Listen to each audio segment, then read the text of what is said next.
And go. Hello. I hope they heard any of that. Do I need to do it again? No, you don't. I can do it again. I've got more. I have a whole soundboard. Guys, at 10:30 last night, Mark and I were sitting on the couch watching That 70s Show for the 10,000th time. Yep. And I said to him, "Oh crap, I forgot to schedule the Friday bean." Which, I know that we seem to really have our lives together. And Not even a little bit. We're a hot mess. Shh. We seem to really have our lives together, and you guys would never think that there would be a day when I would forget the Friday bean or to come up with a topic for it. But in this case, that's exactly what happened. And at 10:30 at night, we went through your guys' list of things, the magical list that we keep of all the topic ideas that you've given us, and almost all of them were Instagram and Pinterest advice, and that's not something I can do on the fly because I'm not very good at Pinterest, and I'm okay with Instagram. Then we had a bunch of people who said TikTok, and I'm like, I just made my TikTok account. I barely know what I'm doing. You guys don't want advice from me. I'm sure that there is some 17-year-old out there who has a YouTube channel all about dominating TikTok. And I'm sure it's a lot better than mine. So as soon as I figure out how to use TikTok, we'll talk more about that. But one thing I do know a lot about is SEO. I work for eRank. Mark works for eRank. We don't get paid to recommend it, but it is something that we enjoy. But we also know that you guys don't enjoy it as much as we do. We enjoy it because we're nerds and we like looking at all those numbers. But most people think that SEO is very hard, and it is one of the things that takes the longest to learn when you're running an Etsy shop. So for those of you who don't know, my name is Starla. I used to be a preschool teacher, and I decided that I was going to handle this the way that I might handle teaching my preschool classroom. Remember we got a comment where their exact words were, Etsy SEO, but explain it to me like I'm 5. Okay. And I'm like, you know what? I can do that. So today we're going to be talking about broad matching versus exact matching. We're going to talk about long tail keywords versus head keywords, and we're going to do that via game show format. As soon as do you want control of the? No. It's fun. I won't remember. Okay. Maybe we'll put that away for now. Guys, we threw this together at the last minute. We aren't sure how this is going to work, if it's going to work. Let's go ahead and pop out the chat. Yes, please. And you take this mouse. Well, then you're going to have to take this boy. Well, you're going to... No, I don't want that boy. I'm wearing a black shirt. You're going to have to take this boy. I don't want that boy. Y'all. She won't take this boy. Mr. Moore isn't awake this morning. I'm not. I'm tired. He's very tired. He's always tired. Mr. Tired. I'm not. Always tired. She's the tired one, not me. Always tired. Okay, I need to be able to see where precisely I'm putting these. So put the screen over there. We'll put this one. Oh no. No. Why don't you read some comments while I'm making an idiot out of myself? Sorry, guys. Bubber's got to go. Aw. She's making me put Bubbers away. Blame her. I was going to put the diss track thing, but I realized I closed out of my I win. my app.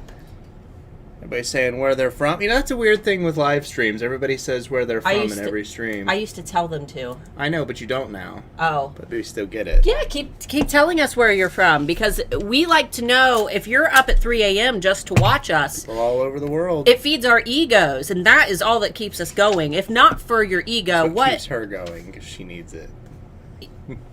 Excuse me? I'm tired. The insults are going to fly today. It's a game show. You do bad, you're going to get talked to bad. Excuse me? All right. A lot of people saying like for scritches. Yeah, some people from Wales. Somebody said good morning from Israel. We got people all over the world today. Man, you guys are joining from all over the world for this. The Ontario, pressure. Canada, eh? The pressure is on. Are you growing a sneaky stash? I am. She hates it. I do. But I love it. It's like Keeps my lip warm. It's like kissing a Brillo pad. Mm-hmm. That's not. I take good care of my mustache. It's soft. You're right. You're right. All right. Any other? Indonesia. All right, guys. So first things first, let's talk about what head keywords are versus long tail keywords. A head keyword is typically a one-word search, a short search, a search that doesn't particularly point to a very specific type of product. These are low-converting keywords because when someone types a head keyword into their Etsy search, they usually don't know exactly what they're looking for, and they go through several processes of refining that search to get closer to finding what it is that they're actually looking for. So for example, if Mark was buying me a Mother's Day gift, he might hop on Etsy and just type in Mother's Day gift and look at that big search page. And then he might notice that there are some really cool gemstone necklaces in that search. And he realizes, okay, I want to find a gemstone necklace, but I don't want this specific one that I'm seeing. That just helped him to get ideas. So in that case, Mother's Day keyword would be a head keyword. And then maybe he goes through and searches for Mother's Day gemstone necklace. So he's refined that search and made it a little bit more specific. He knows he wants it to be Mother's Day themed. Maybe it says mom on it. And he knows that he wants it to be gemstone related. And then maybe he looks through that page and he likes what he's seeing, but he really likes the blue ones. So he refines that search again to maybe turquoise Mother's Day gemstone necklace, and then on that page he finds what he's searching for. So he's gone through several processes of refining. Those keywords that he typed in after Mother's Day, where he added Mother's Day gemstone necklace, Mother's Day turquoise gemstone necklace, or whatever combination I had said, those are examples of long tail keywords. And the really cool thing about long tail keywords is they can contain head keywords, and long tail keywords can contain multiple long tail keywords within them. These are what Pam called yesterday nested keywords that live inside of long tail keywords. Nested. And that's what I hope to demonstrate today. And then there are two types of matching that Etsy's going to use in order to rank those keywords in search by relevancy. There's broad matching, which is basically where Etsy can read those keywords in any combination. If you have Mother's Day turquoise gemstone necklace, Etsy can also read Mother's Day and necklace. Even though those are not together, they're not next to each other. If someone searches for Mother's Day necklace, Etsy knows that Mother's Day and necklace are in your title. So Etsy will then say, okay, this person is looking for a Mother's Day necklace, and you can match for that. It's just not as strong as exact matching, which is where someone would type in the exact words, Mother's Day turquoise gemstone necklace, or turquoise gemstone necklace, or Mother's Day turquoise gemstone, and all of those words are right next to each other. Yes. That is exact matching. So those are the different types of matching, and those are the different types of keywords. Now I have all these little words cut out, and I'm just gonna sit here and try my very best to come up with some keywords that we can start as a head keyword, turn into a long tail keyword, and then hopefully turn into an exact match phrase to give you guys a little bit of perspective on what this might look like. So let's make it interesting. What I was gonna do was I was going to originally have you check my exact match terms in eRank to see if they even had searches. I can do that. We're not gonna do that just because it's gonna be really hard for me to use these like 20 cutout pieces of paper. You're right. But we just want to keep in mind that what you need to do after you come up with these keywords in eRank is you need to check to make sure they're actually being searched for, because what I'm doing today is a demonstration. I don't have a knowledge of all of the millions of keywords and if they're actually being searched for. You have to use a tool with proven data like eRank, where those searches that you see next to those keyword queries where you're researching, it's actual shopper data. So it's showing you how many people are actually shopping for those terms. So go ahead and grab me a random one. It doesn't really matter which one it is. Give me a head keyword. I'm just going to give you a keyword. Here you go. Lavender. Lavender. All right. So lavender is our head keyword. And I'm going to try to find some words that I could add to this to turn it into a long tail keyword. Wait. What? Is there a mirror effect? It better not be a mirror effect. No, there's not. Okay. Okay. I forgot. I know. What did you do? YouTube automatically, or our software automatically does that for us.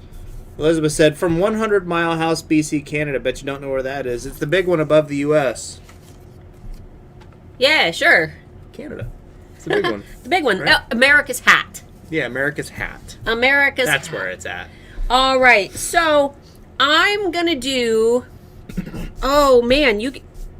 A color is hard because that's not an item. So now I have to put the item with the descriptor. Lavender doesn't have to be a color. It could also be an ingredient for a body product. Yeah. Oh, you're right. You're right. Okay. I wish we had like one of those top-down cameras. Let's do... This is not a direct representation for what... If we end up picking something that works for your products, it's not necessarily the best thing because you still need to make sure that the words are good to use. These are just random words that we threw together. Right. And keep in mind, we are working with these few little words. eRank has millions of words. So, You should see the dictionary. All right. I think I'm going to do lavender. Should you shut up? I'm going to stick this to your face. I should have left my stupid soundboard up.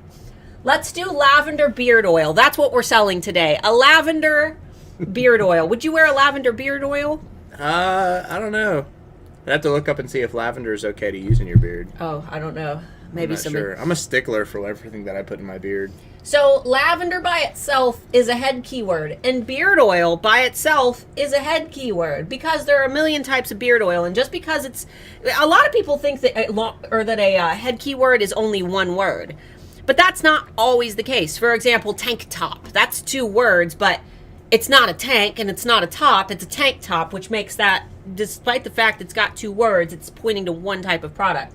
This is not a beard and it's not oil, it's beard oil. So that's one type of product. Yes. So by putting these together, we have already created a long tail keyword, but I think that we could get it even a little bit more precise if we go through some more of these words. Lavender beard oil. What type of lavender beard oil? Lavender scented? Scented? Yeah, there you go. Lavender scented beard oil. But I think that we could get it a little bit more. Let's see what else. And I didn't plan any of these phrases. No, not at all. It's just random stuff. I went into the Trend Buzz and I just took a bunch of words from all the categories. Let's see. I've got one in mind that I know that I did. We're playing a game.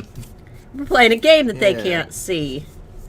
Wall decor. Wall decor, bracelet, Halloween, sweatshirt, candle. Ooh, gemstone. S. That's because if we need to add a plural. Okay. Here, I'll put that over here. Ooh. There's one. Mom. For mom's beard. For mom, for grandma, for animal, for plant. Self-care? Self-care? Okay. That's a good... I want to tie this one in. So self-care, that's a good head keyword. But lavender-scented beard oil self-care doesn't really make a phrase. Somebody said for men. Gifts. Gift set. Gifts for beard... Oh! Self-care gifts for... Do I have men? Is men in here? Not. Hopefully not. I have man. That's okay. Right. Organic. Let's see. Did you just say organic? Did you just refer... Oh, I just thought you referred to yourself. I said... I am organic. I have man and you went organic. Take it once per day. Let's see. No more than twice. Come on, I know that there's one in here. Husband for dad. Husband. Dad, man, men. Dog. No. For llama. Self-care gifts for dog. For... Oh, come on. I know I did this. Anniversary. For anniversary. That's a good one. Self-care gifts for anniversary. Somebody get on erank.com right now. I know one of you have it up. Get into the Keyword Explorer, not the keyword tool, please, and look up self-care gifts for anniversary. Preferably somebody who has a high quota, and I'm not using up your quota for the day. Self-care gifts for anniversary. Lavender scented beard oil, self-care gifts for anniversary. So within these, this is also a long tail keyword now. Okay. We've got 2 good long tail keywords for our beard oil. Need a new backdrop. I know. Let's see what we've got our exact matches for, and let's see what we have broad matches for. So we'll start with lavender scented beard oil. We will get, no, we'll do broad match afterward. We will do exact match first. So lavender scented beard oil. But we also will get an exact match for scented beard oil because these are right next to each other, right? Okay. And lavender scented by itself and lavender scented beard. Yep. By those, that's all exact matches that we could get. And then for self-care... 0 average searches, but 2674 competition. So that's why we said don't use the exact terms. This is just more of a process of how to come up with ideas. Yeah. See, this is what you do. You come up with a bunch of different terms like this. You come up with a bunch of different ideas, and then you take those to eRank and try to figure out what works. And stack them and nest them within each other. So and another little quick tip that I just want to throw out there, because I do the data analysis for eRank for any of you that didn't know that. Do you want S? Yeah. So sometimes people will search things with or without an S. And sometimes when you do things, just because of the way that the system works currently, and I'm working with them to try to figure out how to make this not do this, plurals make a big difference. Sometimes if you were to search beard oil, so, well, just as an example, this isn't one that would be like this, but you would search beard oil and get absolutely nothing. But the moment that you throw an S on it, beard oils, you end up with a ton of different data. So if you're not getting anything because you're putting an S on the product, it's usually because you're putting an S on the product to make it plural. 9 times out of 10, if you remove the S, you're going to get more data than if you have it. But it's worth checking to see if adding an S helps, because it only takes a couple of seconds. If you have a limited quota and you feel like you're going to use it, don't do that. Just do the one without the S first. Yeah, and another thing is Etsy's going to read it either way. Yep. Etsy doesn't really... My little S. Etsy doesn't really factor in those plurals, but eRank has to. Yes. Unfortunately, there's no way for us to... As of right now, we're working on it. But Yes, there's we're working on it. There's no way for us to include those searches because it's just based on what people are typing in. Yes. But we would like to eventually combine them the way that Etsy does. So really, if you guys have a plural, Etsy doesn't Etsy really care. Etsy doesn't care. eRank does, and we're trying to figure out a way to bring it together. bring it together without having to bring in deep learning, because if you know anything about that, it's a nightmare. All right, so let's see what exact matches we have for this. We've got self-care gifts for anniversary. So we've got exact matches for gifts for anniversary, self-care gifts, because gifts are right next to each other, self-care gifts. We've got exact matches Just for anniversary. For anniversary. Care gifts for anniversary. I think that's it. Yeah, right? I think so, yeah. Now, that's how many we got exact matches for. Those are our strongest keywords, the ones that are right next to each other, okay? But you're not always going to be able to get them right next to each other, unfortunately. That's just kind of how it works.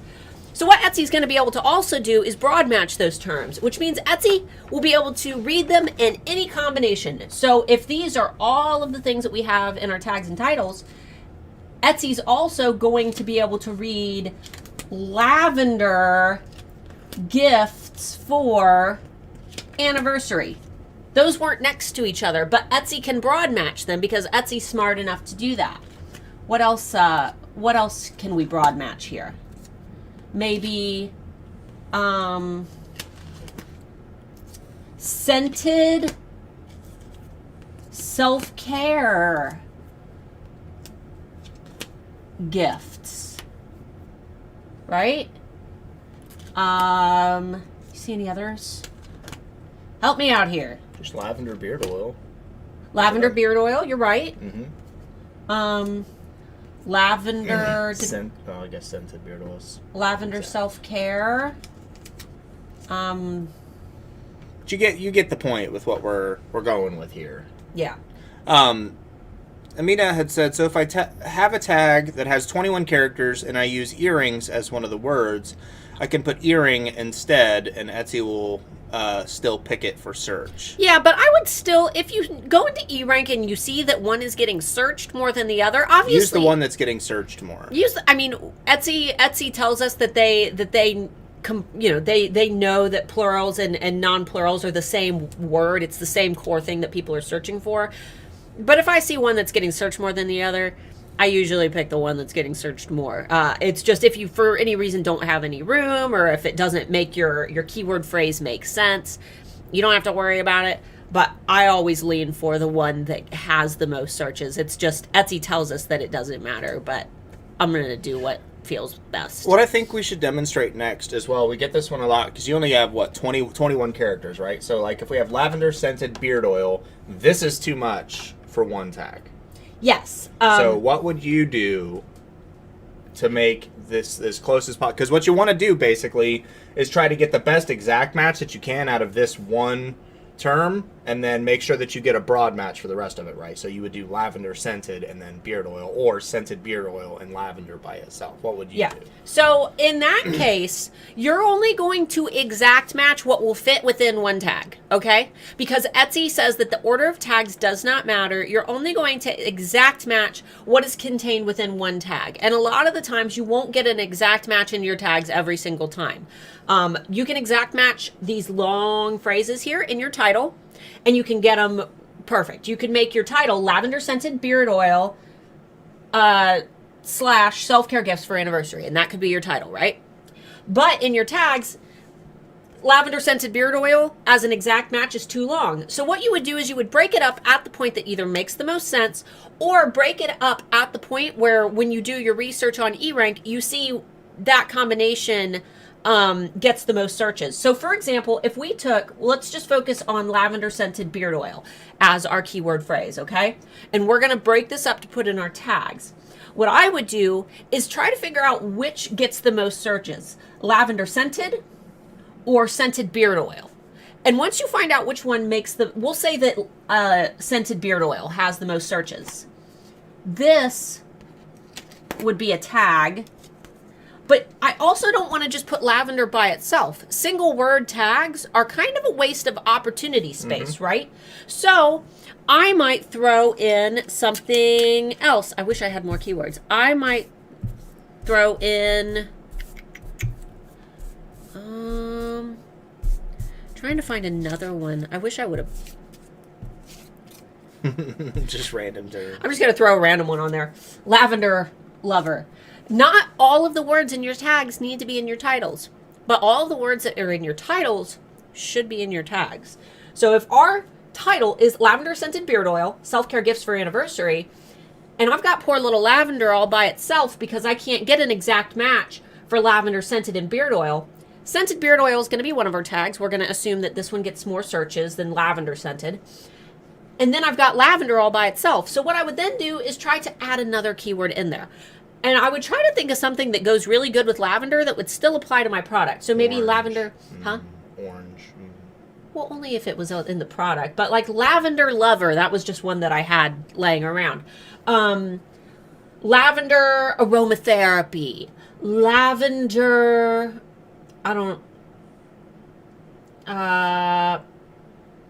Fragrance, lavender.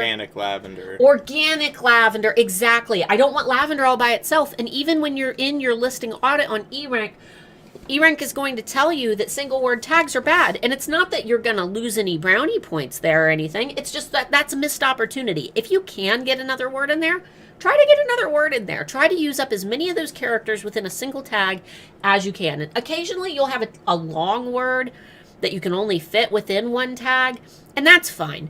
eRank isn't smart enough to know that you've done that. We just follow Etsy's best practices. So don't sweat it if eRank's listing on it kind of doinks you for having a single word tag. If it's a long single word, we understand. But try to not have little short words by themselves in your tag. There's always something else that you could add with that, just so you can create another opportunity. Because, maybe somebody is specifically searching for lavender lover, and my beard oil is exactly what they end up buying. Might only get you one sale in the long term, but that one sale could be lunch. Yeah, it's like it's like if you had a choice to scratch off 100 lottery tickets versus 101 lottery tickets, you'd say I won 101, right? You're going to take every opportunity to win that you possibly can. So, all right, let's... Amina, that's a good one. She said, so scented and scent, should you use both? Or another example, minimalist and mini. I would pop it into eRank and see which is performing well. With something like scented and scent, because that's such a big industry, it's probably both. I would probably use both. But check. But check, yeah. And minimalist and mini, Etsy's going to read that as two different words. Things that are kind of abbreviated and shortened, I don't think that eRank is going... But once again, be sure to check. Yeah. And one might perform better than the other. You never know. I would say that no matter what you do, you're never going to know how a keyword is going to perform in your listings just by looking at the data. It might look like a perfect keyword, but once you get it into your listings, it might not perform the way you want it to. Testing is the only way to know for sure over a period of 3 to 6 weeks. And then, why do you need title words in tags too? Well, first, it's kind of the ethical thing to do, just because you're telling Etsy what you're selling. You're giving Etsy the platform to say, this is what this person is selling, so anybody that searches these things, this is what they're going to pop up with. Nothing more annoying than searching for lavender beard oil and getting a nude painting. Right. That's kind of really the only real reason to do that. You're sending the strongest signals to Etsy. The words that are in your title, Etsy tells us that those words should be repeated in our tags. But typically, once your title is completely filled out, you're still going to have leftover words in your tag space that you can fill out. So you can use just additional descriptors. That's a good time to pull out those gifts for grandma, dad, whatever, and throw those in there as well. But Etsy tells us that taking those words from our title are words that we want to be found for, the ones that describe exactly what our products are. Those are the words that we should also be repeating in our tags, because Etsy is going to use both of our tags and our titles in order to decide if our products are relevant to what a shopper is searching for. And if those match, Etsy is going to know that we really, really want to rank for lavender scented beard oil or whatever else. Marcy said, mini does not say minimalist to me. It says small. It's gonna depend on your industry, honestly. But for the most part, I agree with you. A question on Etsy: should you renew the listing before the end of the listing date? Does it help to boost the item if renewed more often? No. That used to be a thing that all the coaches preached. Go watch my video called "Don't Burn Your Etsy SEO" from last year. There are a lot of coaches used to tell you to go in and renew your listings every single day or so often, pay the 20 cents, get that boost in search. But that's called gaming the system, and Etsy caught on to it. Basically, when you list a new product, Etsy gives it a slight boost in search, but only in order to gather data based on how people engage with that listing. It is a probationary period where Etsy wants to see if people are interested in your product. And the engagement that they're looking for are organic likes. So that means people find you in search. You don't send them directly to your link by sharing it on social media. They have to find you organically in search. And they click on your listing and favorite it. They need to purchase your listing, which that can come from external. You can share that and benefit from people buying it and get a higher listing quality score and getting good reviews on that listing. So basically, Etsy wants to put that listing temporarily up in search for 3 to 6 weeks in order to gauge how people interact with that listing. And then they determine your permanent placement in search. They decide whether you should be at the top or whether nobody's interested in that product and it should be lower in search. So when the people go in and they renew their listings for 20 cents every single day, basically what they're telling Etsy is that this listing is getting boosted every single day and people still aren't buying it. And then Etsy says, well, that listing must really be bad. So then you can get that listing bumped down permanently. It's not a good strategy. And it doesn't give Etsy enough time to do what that boost is supposed to do. That boost is literally there to gauge how people engage with the listing. So if you're constantly in there renewing, basically what you're telling Etsy is, despite the fact that I'm at the top, nobody wants my product anyway. And then Etsy doesn't show that listing to people. So anybody who says that, they're probably not somebody that you should be listening to, because it's very outdated. Let's go ahead and grab another one. Let's do a random one. I want to find a product. Michael, the tags have to be logical, such as handmade, geometric. So they don't have to be logical.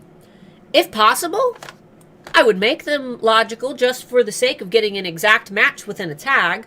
But if you're left with a couple words, you're left with a little bit of tag space, and you just want to throw something in there, they don't have to, because Etsy's going to broad batch them. Etsy's going to mix them all up into many different combinations to figure out what you're selling. I would say that if you can exact match, though, and try to find something that goes with the term, whatever it was, geometric, I would try to, just like we did with Lavender Lover. But if you can't, don't sweat it. You're not going to get penalized for it. What about, oh no, there was one before that. Can I use Rank Checker to find the best daily selling product and get the keyword directly? I mean, yeah, you can do that. Well, wait, what was the question? Can I use the Rank Checker to find the best daily selling product and get keywords directly? Basically copying the keywords that they're using for whatever the best daily selling listing is. Rank Checker isn't telling you what your best selling listing is. Rank Checker is telling you what your best ranking listing is. The Rank Checker is going to tell you where your listing would fall in search if personalization was not a factor. And we'll go ahead and say this again. If you notice that something is on page 1, position 1 of the Rank Checker, going to Etsy and checking for yourself is not going to give you the same results, because there is no way for you to strip your personalization from your Etsy search. Personalization includes things like where you live. It includes things like your IP address. It includes things like your past search history. And using a VPN, which is not legal on Etsy, so don't do that anyway. They don't like it. Yeah, don't do that. But using a VPN doesn't help, because that's still putting you somewhere where there is personalization. Yep. Using an incognito window does not strip your IP or where you're searching from. Incognito window is it just doesn't store things in your history.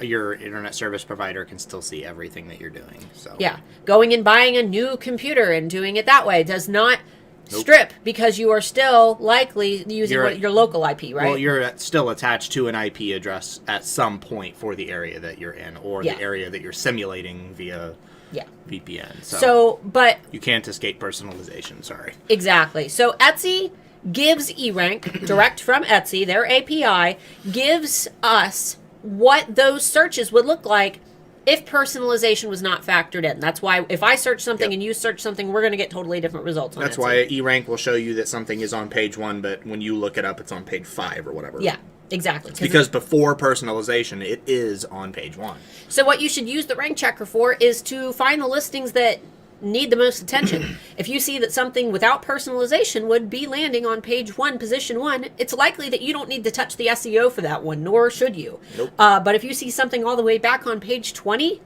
that's the one that maybe you should pay a little bit of attention to and work on the SEO for, okay? So, but in terms of trying to find best daily selling product, if you mean in your shop, do you mean in your shop, or do you just mean as a whole? I would go into the top sellers report if you're interested in seeing the top sellers are doing. Yeah, exactly. What about instead of renewing, we answer this question pretty much every week too. What about instead of renewing, we make a new listing? When you make a new listing, you're not carrying over any of the data that listing would have had. So if you have a listing that sells really well and then you create a new listing instead of renewing, then you're losing all of that previous data that listing has. How many sales it's had, how many likes that sale has generated, how many responses you've gotten from customers that have purchased it, that kind of thing. So it's a waste to do that. Right, you're just starting fresh. You'd be completely starting with a clean slate, and none of the engagement and stuff would carry over from that listing if you're just basically copying it and making a new one. So you would be missing out on that. All right, one last question, and then we will move on. Should I aim for an A grade in all listings? We hate grades. We hate grades. Everybody who works at eRank hates grades, and every time we get rid of grades, people complain that we've gotten rid of grades. So quick advice, yes. However, don't use the grades as a platform to figure out how well your SEO is performing, because it has nothing to do with your with SEO. Yeah. It's not an SEO thing. It's how well does your listing hold up to Etsy's best practices. Yeah. I would use the grade system as a determination for, are you using all your tags? Is your spelling good? Are you using the optimal amount of space in the use it as, am I missing anything? And then ignore what the actual letter grade says. We want to get rid of it because it causes so many people to mess up their shops because they're thinking that their listings suck, and it's not that their listings my don't suck. best sellers have D grades. Yes, almost all of my listings have D grades. It's only Etsy's best practices that grades system follows, and we have done our best to make that known. It's on the big banner at the top of the tool. Yeah, so use it as a starting point to make sure that you're doing everything that you can while creating the listing, and then ignore the letter from there on out. Make sure your spelling's good, all your tags are filled out, you're filling out your description and doing all that stuff, and then ignore it. Yeah. That's best advice we can do for the grades. And if you have a listing that is selling, I don't care if the grade is F minus. Well, I don't think that's a grade. Don't touch it. Don't touch anything that is selling or performing well. Nope. I don't look at grades. I work at eRank. I don't look at my grades. No. I don't care about my grades. And the only reason that it's still there is because so many people complain when we remove it. Yeah. Hell, we made it where you have to actually click on the listing to get the specific listing grade now, and people still he's the one who reads the complaints. Some of them. Yeah. The really bad ones, the people that refund. I read the complaints. And you best believe that I look and see what you're doing before I figure out what exactly is happening. So, stop it. Come to a Friday Bean and ask a question to make sure you're doing stuff right before you refund. Absolutely. We are happy to help you. It is a useful tool. I could not live without eRank. All right, so let's do some head keywords. I found mittens and cozy. Do we have any more that would go with mittens, cozy? I think that we could throw in another gifts for. What to go with mittens? Maybe mom? Gifts for. Oh, I got my tape sticky. Oh no. Gifts for mom. Mom's all sticky. Ew. Chunky, like chunky mittens. Gotcha, Amber. Let's see, what else is there? Chunky boy. Chunky boy. Chunky, that's Bubber. Bubber's That's me right now. Chunky boy. Llama. Chunky llama. Chunky llama gifts for mommy. Cozy chunky llama gifts for mommy. I'm thinking of cozy chunky llama mittens. Cozy chunky llama gifts for mom. I picked the llama because I was thinking like llama hair, you know? Cozy chunky llama mittens gift for mom. Let's do, and maybe they're red. They're red. I hope it's a keep me signed in option. Amber suggested is going to suggest something. She said she's going to Marco Polo us, and Johnny said, I hope it's a keep me signed in option. That's a security thing. It is. We do it for you. Sorry, our website does it too. It sucks. All right, let's do. Okay, I think we got some good head keywords here. Gifts for, and mom. Ooh, let's. Well, nah. I was gonna add in another. All right, gifts for mom. Red, chunky, cozy mittens, llama, and knit. And I was thinking llama hair as the material because people, I think it's alpaca hair that they use. So let's do a long tail keyword. Red Let's cozy mittens. red Cozy llama mittens. red cozy Llama knit mittens. chunky knit llama mittens. It's not the order I would have picked, but yeah. Gifts for mom. Red cozy chunky knit llama mittens. What order would you have picked? Let's see. Red cozy chunky llama knit mittens. Llama knit mittens? Yeah. You're not llama knit?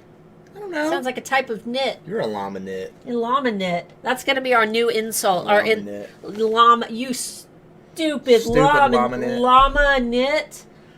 Red cozy chunky knit. I'm gonna get rid of llama. I don't like llama in there. Red cozy chunky knit mittens. Gifts She for doesn't like mom. llamas. I don't like the llama. Llamas like me. All right, they do like him. Oh my God, we have a video. Llamas love me.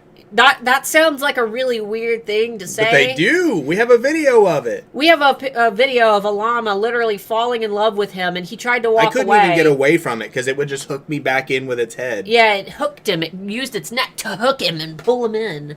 So, all right, let's do our exact matches. So, red. Let's see. I think that our exact matches that we're gonna get best here. Samantha are, said chunky knit is a normal wording for the genre. Yeah, chunky knit Mittens. mittens, and then gifts for mom. You know what? Maybe cozy could be Cozy gifts for mom would work. And then red chunky knit mittens. red chunky knit mittens, cozy gifts for mom. You're right. So we will get exact matches here for red chunky knit, Mm-hmm. chunky knit mittens, Red chunky. red chunky. I don't know. He thinks he's helping. Shut up. Red chunky Cozy gifts cozy gifts, for mom. gifts for mom, For mom. for mom. Yeah. And then we'll get broad match for Well, we'll just red chunky mittens. red chunky mittens. Yep. Cozy mom. Cozy mom. Cozy mom gifts. No, that's cozy mom. That sounds like something a noon wine drinking mom would search on Etsy. Cozy mom. Cozy mom. I They think want to I've- be cozy. I think I've searched that before. Something There you cozy, go. cozy clothes. Mom mittens. I hope this live stream isn't too boring with us just sitting here playing with this wall, but we're trying to provide a good demonstration for things. Red gifts for mom. No. No. Red gifts for mom. red cozy gifts. Red chunky gifts. red chunky gifts. You get the point though. Like you can literally mix and match these. It's me after quarantine. Chunky mom. And then you just add the red and that's you when you go out in the sun. Chunky red mom. This is very helper. This is a tongue twister class, right? No, that's Alpha's After Dark. All right. Do we need to do another one? I think they understand. Do you guys get the point? Let's here.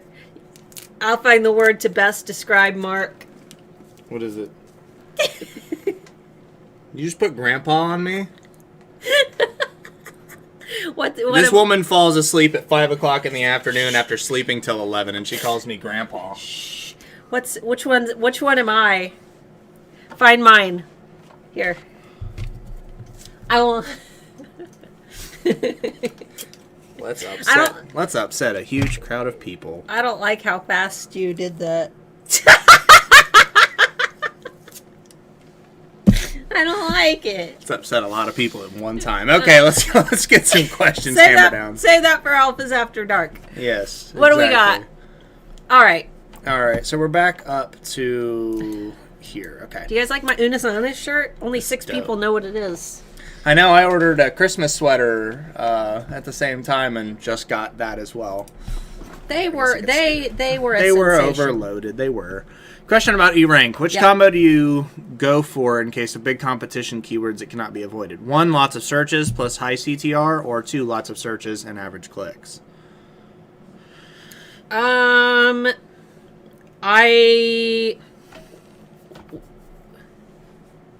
Lots of searches, high CTR, lots of searches, and average clicks. I would just test both. There's no way to say which one I would gravitate towards because I'm just as torn when I see terms like that. If one describes my product better than the other, I'm going to naturally gravitate towards that, but I would need to know the context. Yeah. Usually in that case, what I would recommend is try testing both across 2 different listings, or if you've got more than one product, make 2 listings of the same product. And test both and do an A/B split test where the thumbnail and the product are exactly the same, but just the tags and titles are different. And then you'll be able to kind of tell. But make sure that you do it with a fresh listing if you're going to do an A/B split test. That way you have a clean slate to work with while testing. Sorry, I got a little lost. That's fine. There we go. If I'm changing tags on the existing listings to get better SEO, can I do a renew and pay the 20 cents for it to get that boost, or is it just for new listings? So Pam and I talk about this quite a bit. If you have done like a big SEO overhaul and you just want Etsy to kind of index that listing or notice that you've made those changes, it's perfectly fine to go in and go ahead and pay that 20 cents to do a renewal, but don't sit and do it to all your products and don't do it all the time. This is like a every once in a while like thing that you do after you make major changes, just to let Etsy know that, to consider looking at your listing. Sorry, it's driving me nuts having these up here.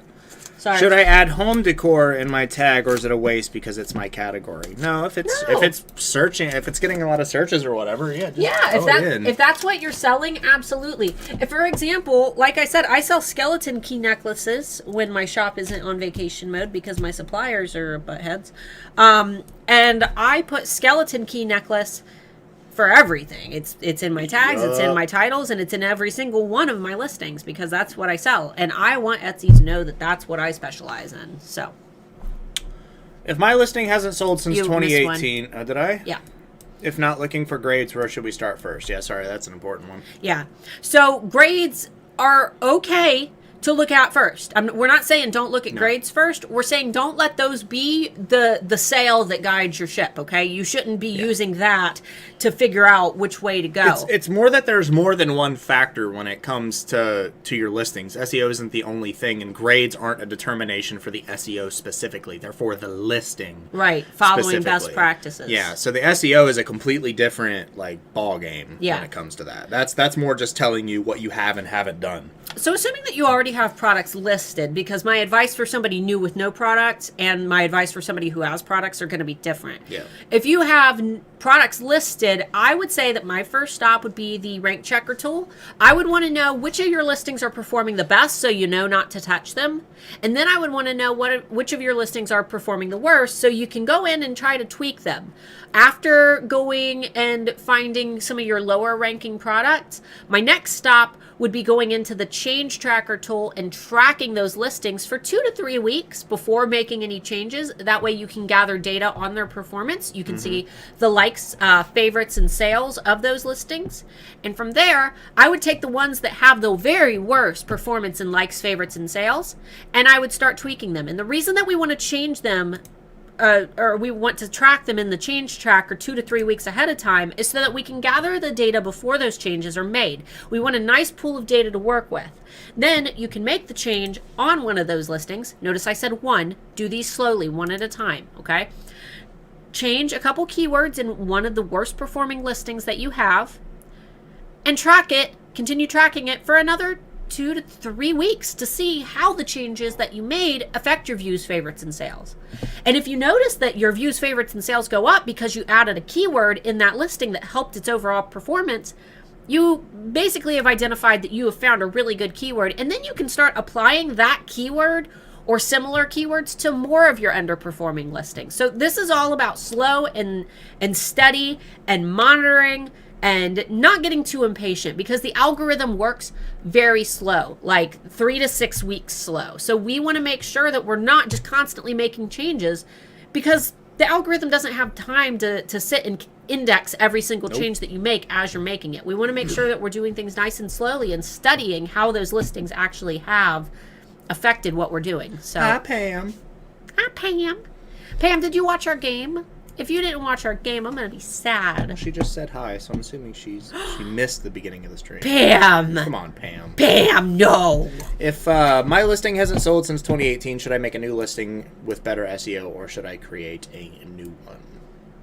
Either way, I would, before you go and create a new listing, I would try to improve the one that you have. But Yeah, if that's what I would go for. if you feel like it's just a lost cause and you hate your SEO and... I think it depends on whether or not it's ever sold. Honestly, like if it used to sell really well and you just haven't sold any in a long time, maybe just try to improve the SEO on it, because it could have been something that Etsy changed, you know? Yeah, or try, I know this sounds really silly, but try freshening up your thumbnail. I know that sounds crazy. Check, see where it's ranking first. And if it's not ranking, then it's probably an SEO issue. But I know it sounds really silly, but even just changing your thumbnail photo and taking your product photo at a different angle or in a different light.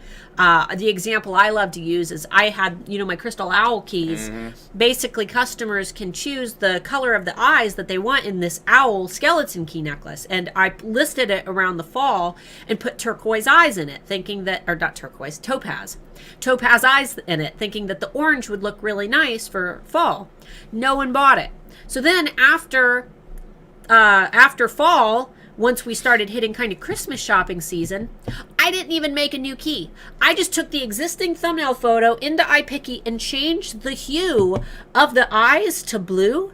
And this was an option that they had all along. They could have chosen blue in the variants. They could have chosen any birthstone they wanted. But because I changed the thumbnail eyes to a blue shade that matched my turquoise gemstones, that listing suddenly started selling. And I didn't even have to retake the photo. I just made sure that the color that I changed when I changed the hue matched one of the stones that I offered. Yeah, somebody...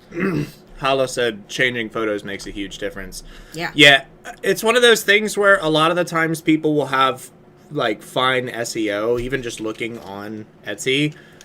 SEO, you got to consider that there's a lot of different factors when it comes to selling a product. If your photos are butt, like, people aren't going to buy your products. That's what they're basing their whole thought that your product is going to look like on. So if you can take your photo and put it next to a direct competitor and yours looks like absolute butt next to theirs, then maybe you should work on your photo presence more than your SEO. Definitely make sure your SEO is good, but how you present the product is just as important as how you get the product in front of the person. More important. Right? Like somebody can look at a picture of food, but if it comes out smelling like hot trash, they're not going to want to eat it, right? So, like, how you present the product's just as good as how you get people to order the product. Yeah, what I always say, and what I say in Handmade Alpha Academy, is a crappy photo of a great product equals a crappy product in the eyes of your customer. Yep. They are going to take all of the blur, all of the lint balls and fuzzies and dirt and whatever on the thing that you're taking the picture of the products on top of. That's all going to tie into the product perception.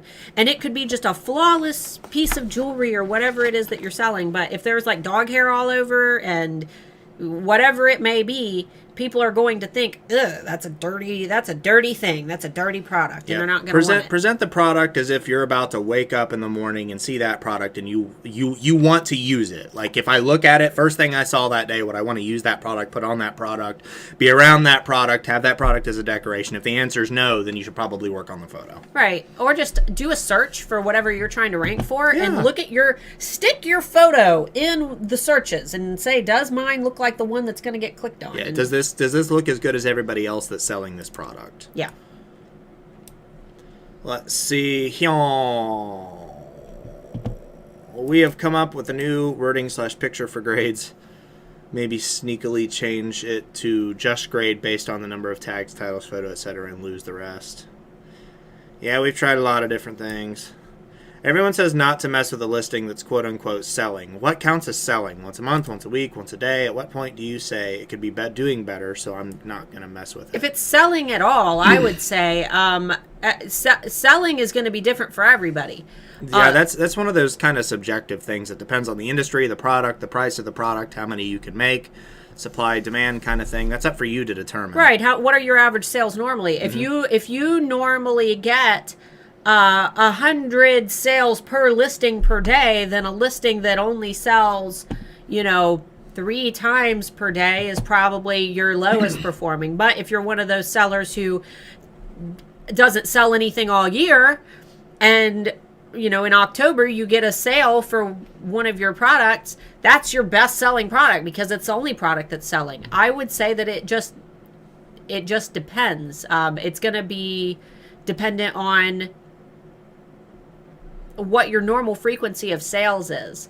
If it's selling at all within, I would even say like a 3-month window, I wouldn't touch it at all. Again, this is a very subjective thing. You've got to. That's like one person might be cool with like making $30,000 a year and they can live off of that. Somebody else would think that that's sad. Like your standards are different than everybody else's, so it's kind of up to you. And you got to work your way up. Yeah. Not to mention, it depends on where your shop's at. We'll use Amber Marie, for instance. When she started out posting her products, she wasn't selling 100 of each product every single day. It took time to get to that point for her to realize what her ceiling was. Mm-hmm. So you don't really know until you know. I know that's super confusing, and I hate giving advice like that, but that's just kind of how that is. Yeah, I would start with the listings that literally are doing nothing. They're not selling. They're not getting traffic. Yeah. You don't see. This is why using the change tracker is important, because you can see which of your listings aren't performing. Yeah. You can watch and see which ones. And once you have a couple of listings that are just bangers that are selling, you'll know like what your glass ceiling is for a product. If you've got one product that's selling 50 times a month and another product that's selling once a month, maybe that product needs some work. Maybe it doesn't. Maybe you need to move towards whatever that product that's selling, move more towards God, how can I say this? It's really confusing. Move in a direction for your products. Does that make any sense at all? Like if you sell multiple different styles of the same kind of product, move towards the kind of product that's selling better, and try to move in that direction. If you make jewelry and you notice only your blue ones are selling and nobody likes your red ones, then use that information to make more blue ones. Yeah. I hope that wasn't super confused. I'm tired. So I'm having a hard time getting my words out. It's not boring. It's not boring. Knit gifts for mom? Maybe. It's a good thought process. Which is the most challenging doing SEO in the beginning? Yeah, I think it's mindset. I suck at SEO. Like, to be brutally honest, she's amazing at it, and I suck at coming up with words. I'm not amazing at it. Yeah, you are. Some people are good at it, and some people are bad at it. If you're not good at it, and you have people that help you with your business, see if anybody else is good. Legit, like. Don't pay people to do your SEO. Don't pay people to do your SEO. Please don't pay people to do your SEO. And let me tell you guys why real quick. There's a lot of people on Fiverr and on all a bunch, whatever those hire out service people, whatever, that will log into your Etsy shop and do your SEO for you. And it sounds really great. And some of them have great reviews. But the problem is, because they're all linked to that person's IP address, if any of the shops that are also linked to that IP address, which means any of the customers of that person, maybe somebody that you've never spoken to in your life who sells only only Disney products, if they are to get their shop shut down, all shops associated with that IP address will get shut down as well, which means that guy that you hired to do your SEO just got a bunch of shops shut down all at once. Exactly. And so yours is going to be in there, and there's nothing you can do about it. Not to mention, nobody knows your customers like you do. And it's almost like it's, I think Pam and I use the feed a man a fish, give a man a fish, teach a man to fish thing. If you pay to get your SEO done, you're going to have to pay for your SEO to be done every single time that you need to do SEO. And it's going to be just a constant thing of reliance that you're going to have to pay for. And it's expensive. That's why in Handmade Alpha Academy, the course is expensive, but we teach you how to do it. It's like cooking your own food versus DoorDash. Yeah. Like DoorDash is all right, but once you learn how to cook yourself, you're never going to be impressed with anything you eat out again. That's only you, babe. That's only you, Mr. My food's oops all bangers. I don't care. Oops all bangers. So now you need 13 long tail keywords for that item. How many words are there that can describe one item? It's not just words that describe the item, though. Right. Gifts for Mom doesn't describe an item. Who's buying your product? You can describe who's buying your product, where the product can be used, that kind of thing. Yeah. So, okay, let's... All right, so we're going to do this together because this is my daughter's little dog and it's the only thing I have on my desk that I could think of. Okay, so this is a pink stuffed Shiba Inu. Let's keyword optimize it. Let's do pink plush Shiba Inu stuffed animal. We'll do cherry blossom toys. We'll do gifts for little girls. We'll do gifts for animal lovers. Easter pastel dog.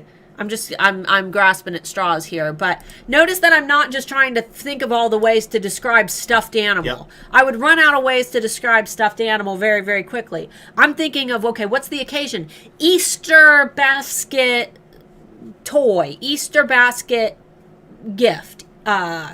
See, I'm not just thinking of how to... I would run out of words really quick to try to describe a stuffed animal or a mug, coffee. Maybe I call this coffee lover gift. Gifts for coaches. Because, how many ways can you say... That was my problem initially before she taught me how to do SEO. He tried to optimize a key, one of my keys that had a mushroom on it. Yeah, and it's a very think outside the box kind of thing. Like, you start with the product, do your best to describe the product in as many ways as you can, and then when you literally just can't think of any other ways to describe your product, start working on who you can sell it to. And the occasion. If it's decor... Yeah, occasion or place or like a pillow, living room couch pillow. That's a crappy example, but this is a thing, right? This is an occasion. Okay? Hopefully they can read those. This wall is decor wedding. This is a person, a teacher. This is a thing. A beard oil. Lover is a descriptor. Scented is a descriptor. Self-care is a descriptor. Anniversary is an occasion. Christmas is an occasion. They get it. Right? You guys understanding? Like, sterling is a thing. Turquoise. Material. Yeah, well, material, a thing. A thing, right? You guys getting it? Things. These are the things.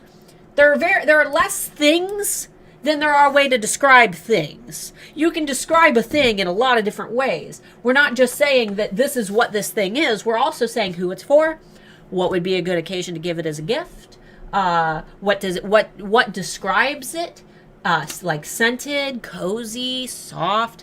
But don't just try to think of a million ways to say mug or a million ways to say candle, because you're going to run out of things. So this one says, if I find a new product, basically if they find a product that's selling well that somebody else is selling, can they use their titles and keywords? You can, but you're not gonna, okay, so a lot of people think that, let's say that we have 2 listings, okay? Here, hold up your mug. Okay, Mark has a best-selling mug. Happy Farters Day, right? Mark has literally a best-selling mug. It is #1 when you search mugs for men. That's Derek's brand name. Yeah. But if you search mugs for men, you get this mug, okay? Right? And he's got obviously great SEO, great title, great tags. And I decide I'm going to sell the same mug. I'm going to steal his design. Don't actually do that. But I'm going to steal his design. I'm going to make an identical mug. And I'm going to steal his title. And I'm going to steal his tags. My listing will not be next to his. Because, most likely will not. Right. Because his listing is a bestseller, right? It has a listing quality score. It has a good track record with Etsy. It's been on Etsy longer than mine. It's got more sales than mine. It gets daily engagement. It has natural, organic favorites. Not favorites that you farmed, not favorites that you've paid for, and not favorites that you've directed on social media. This is people who have found that listing naturally in search. And it also has sales and good reviews. And my little listing, that even though it's the same product and it's got the same SEO, it doesn't have the listing quality score. It doesn't have the track record, right? Mm-hmm. Etsy doesn't know who this is. Etsy has no idea if they can trust me because I don't have any sales of this listing. Therefore, until I gain my own listing quality score, I am not going to be able to get my mug next to his mug, okay? So listing quality score is everything. You have to, and it takes time to build one. But that's why changing everything constantly on Etsy and taking this listing down and deactivating this one and trying to reactivate this one and making a copy of this one. Give it time. Chill, bro. Gotta give it time, bro. Gotta give it time. You should be at a point where your Etsy shop is self-sufficient before you rely on it being self-sufficient, if that makes sense. Yeah, you gotta give it time to do its thing. You know? How many days should I make changes to my listing? I heard many places. Basically, how many days should you give a listing before you go to make changes to it again? Daily changes don't help to grow listings.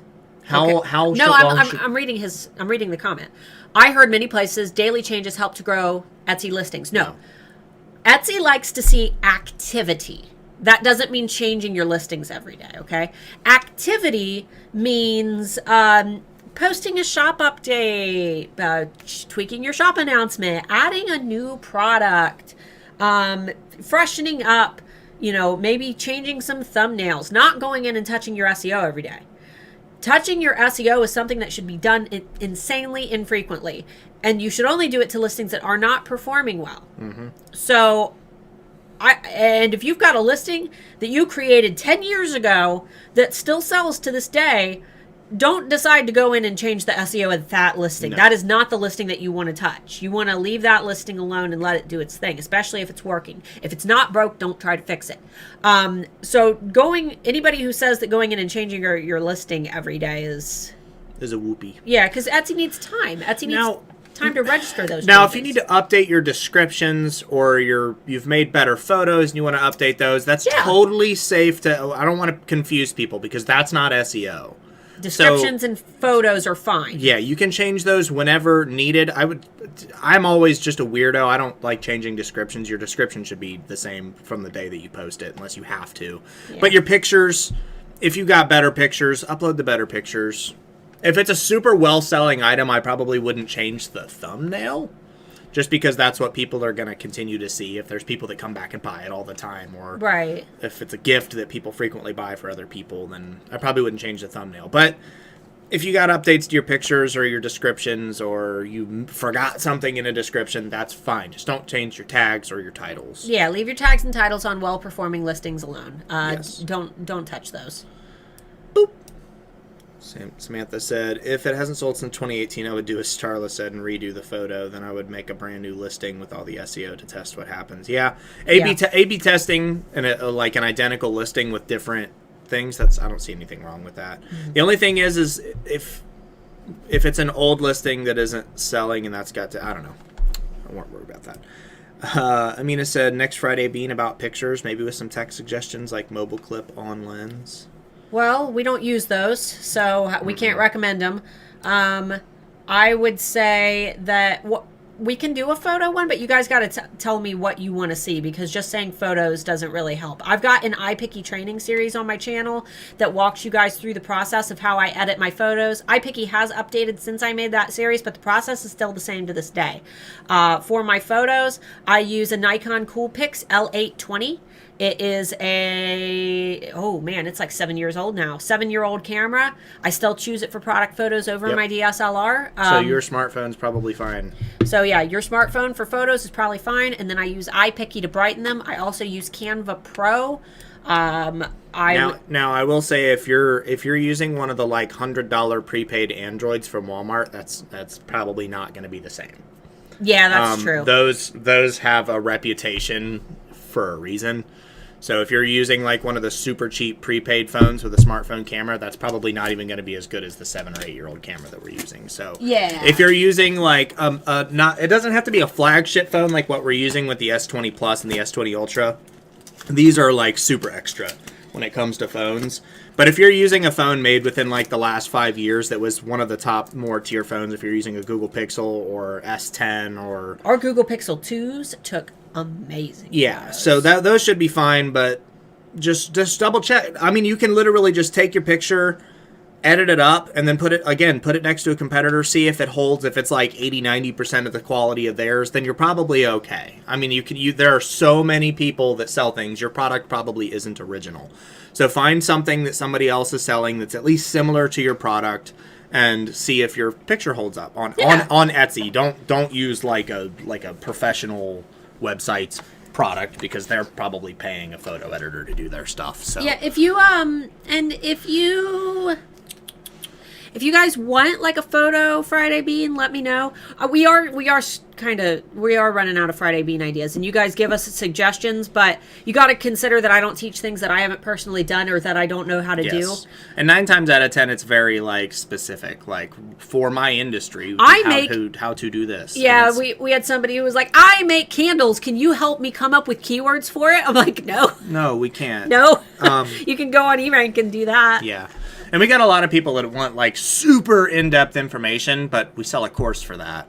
Yeah, like can you teach me how to start a successful Etsy shop from scratch and do my photos and my SEO and start a mailing list? I'm like, that's Handmade Alpha Academy in a nutshell. That's HAA. So and that opens in June. Yeah, so if you got any banger ideas, let us know. And it can be something that we've already covered before. We can recap, because we've got a lot of old great videos. Well, the thing is, we also every year we can kind of reuse the same ideas, and I know that sounds silly, and I hate doing that for like our old followers, but there's new people every week, right? Yeah. Every month there's new people they're going to ask. That's why a lot of you longtime viewers, we get the same questions every week. We have to answer those questions. That's why we don't skip those questions, because those people are probably new. Yeah. So we do recycle ideas, but we want to try to keep some stuff fresh. Once or twice a month, we still want to have something fresh. We've switched to doing shop critiques once every month or two, and then we have an open forum. So, I mean, realistically, we could do a shop critique one week, an open forum another week, and then we need 2 actual ideas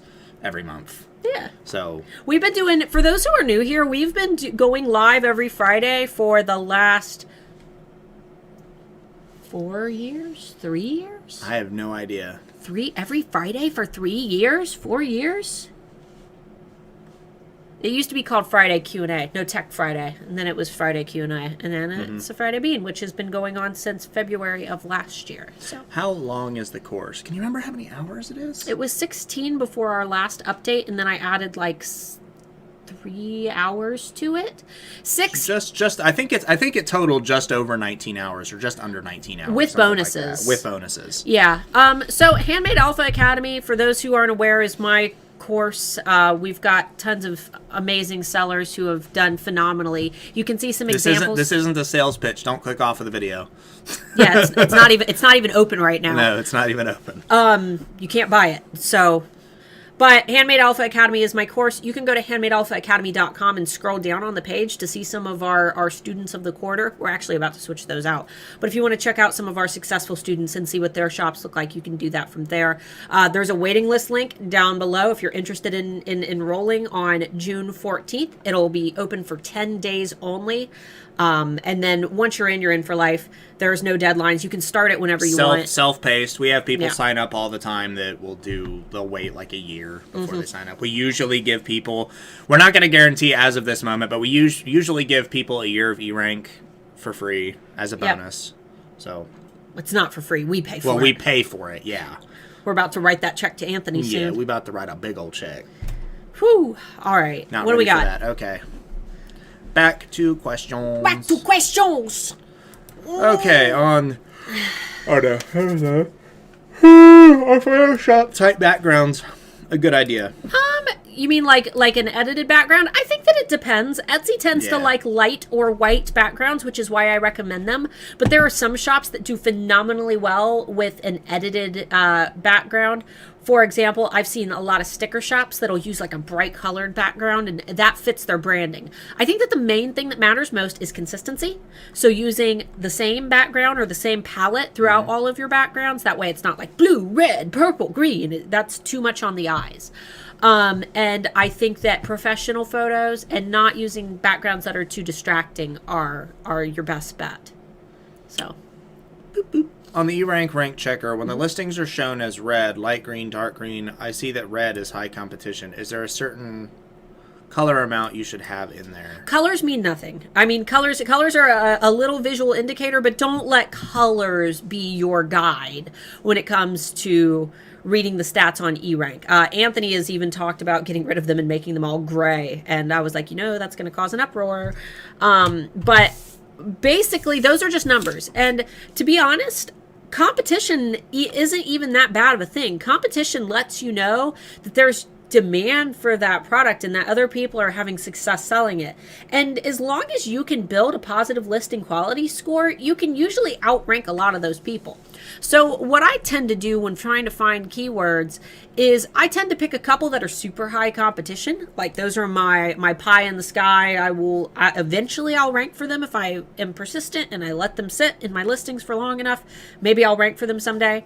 And then I have some of my superstar keywords, which are the exact match terms that I most want to rank for, that seem most realistic for my products. They might not have the very, very best searches and the very lowest competition, but the searches are decent enough that I feel like I could wiggle my way in. And that number for me is going to be different than that number for you. Like I said, there's no way to look at a keyword and know if it's going to work. There's no way to do that. You can't just use eRank, find great keywords, and then know that your listing is going to perform well. You have to put those keywords into your listings and let them sit for a while and gauge their performance over time.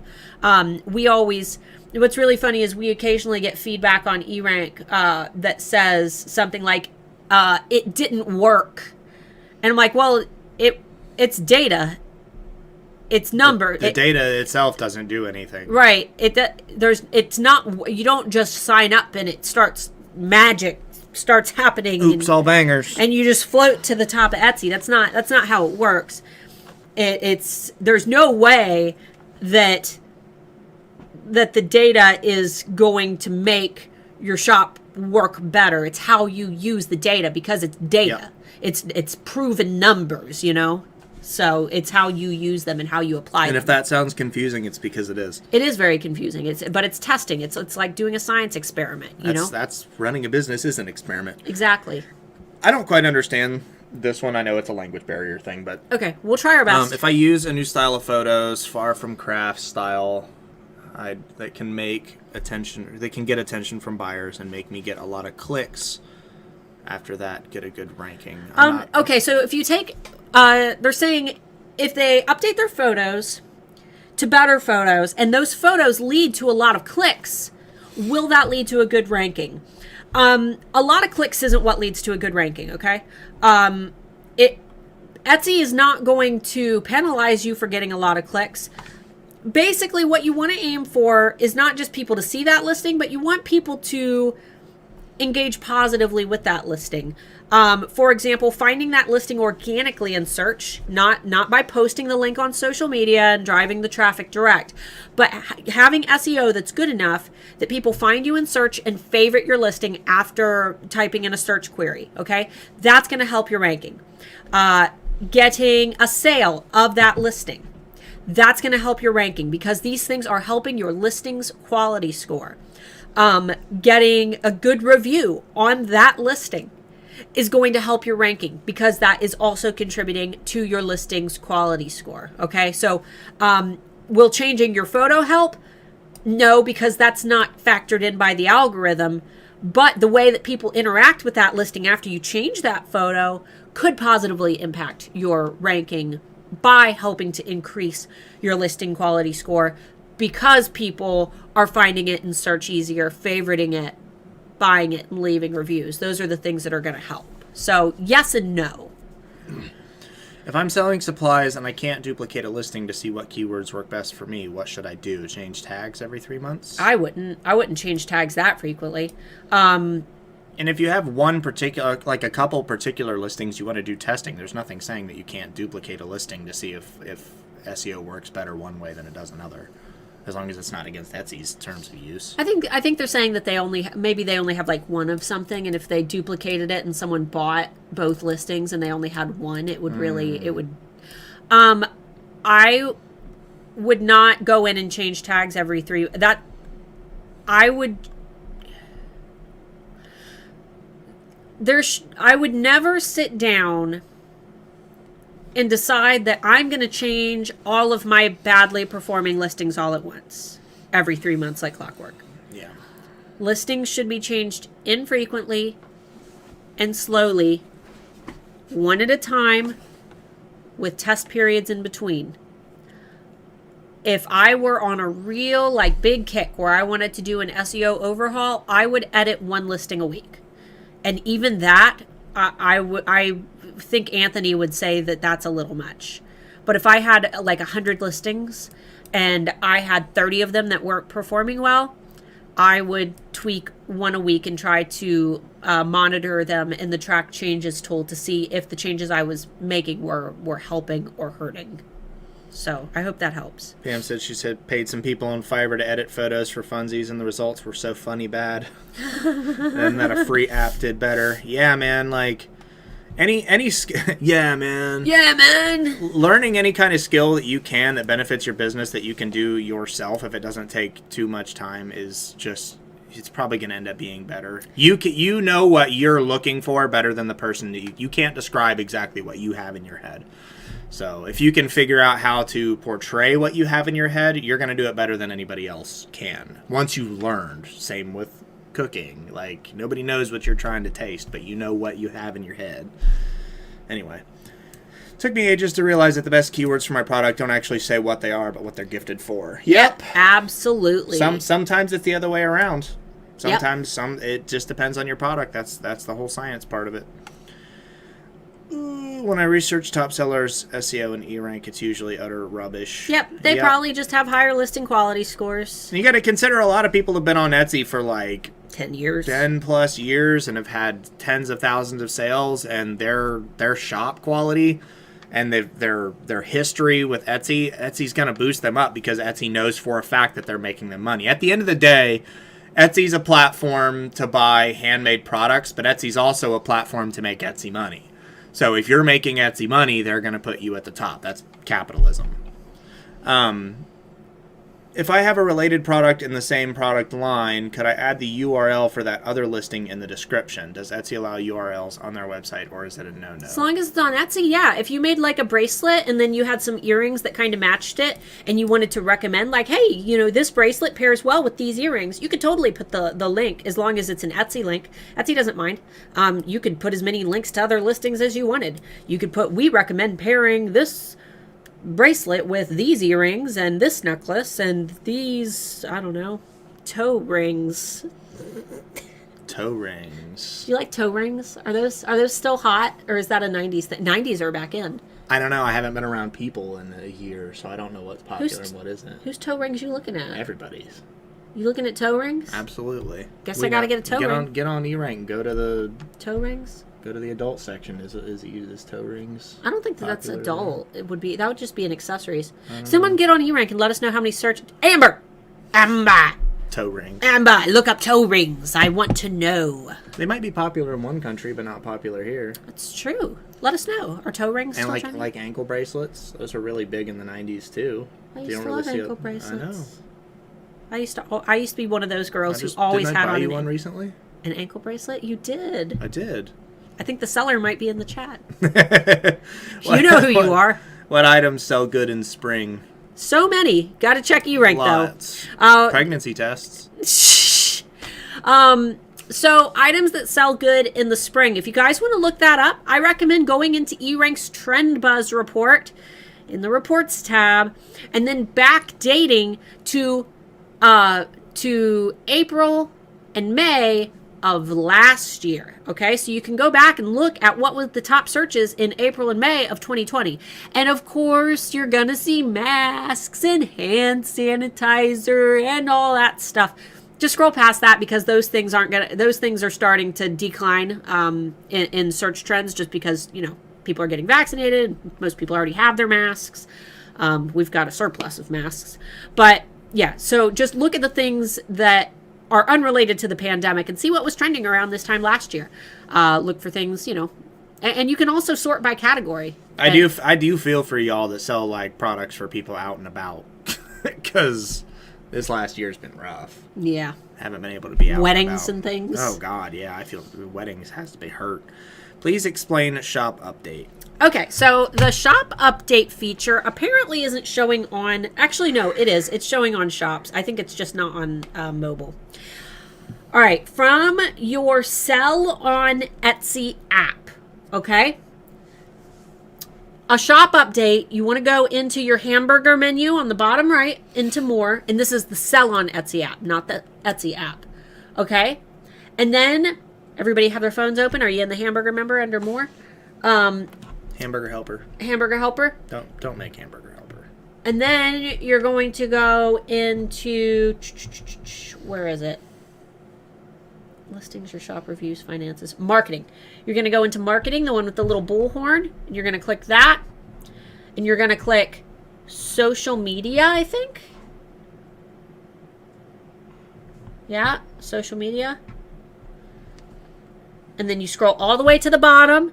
So hamburger menu, marketing, social media, and then you'll see the very last option on the page, all the way at the bottom. You see this yellow and this red. Shop updates. Shop updates.